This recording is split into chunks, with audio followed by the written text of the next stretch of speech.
Katibu wa itikadi, uenezi na mafunzo wa Chama cha Mapinduzi CCM Amos Makalla ametumia ziara ya siku 5 mkoani Dar es Salaam kufanya mikutano ya ndani. Hiyo ilikuwa ni ziara ya 3 ya Makalla kuifanya katika mkoa huo tangu kuchaguliwa kuwa mlezi wa mkoa huo kichama. Ya kwanza alifanya kwenye maandalizi ya kuelekea uchaguzi wa serikali za mitaa Novemba 24, ambaye alifanya nyingine kuvunja makundi yaliyotokana na uchaguzi huo.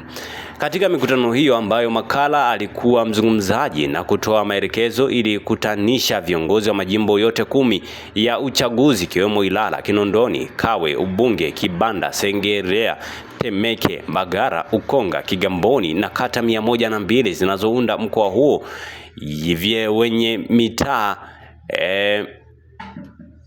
564. Kutokana na vurugu zinazoendelea kwa makada wa chama hicho, kila mmoja kutaka kujionyesha anahitaji nafasi ili mlazimu kiongozi huyo kulipa msukosuko yote ambayo imekuwa ikiendelea jambo hili, huku akisema watakaobainika chama hakitasita kuwachukulia hatua za kinidhamu ikiwamo kuwaengua wanakaofanya mchujo.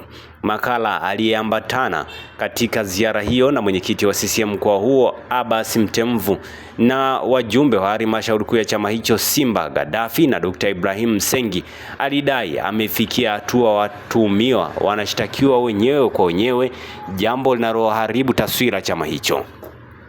Aliwataka makada hao kuheshimu taratibu za chama, kuzingatia kanuni walizoziwekea na kuwataka wanaohitaji kugombea nafasi ya udiwani au bunge kusubiri muda ufike.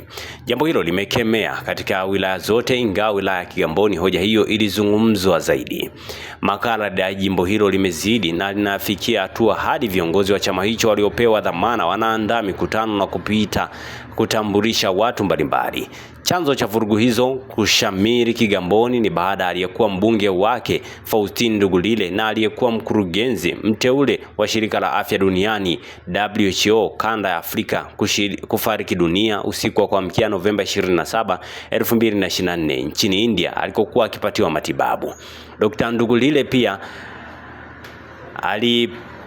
alipeperusha bendera ya chama hicho kwenye uchaguzi mkuu uliofanyika mwaka 2020 na kushinda baada ya kuvuka viunzi cha kura za maoni zilizofanyika katika mchakato wa ndani, akipata kura 190 akimpiku Paul Makonda aliambulia kura 122.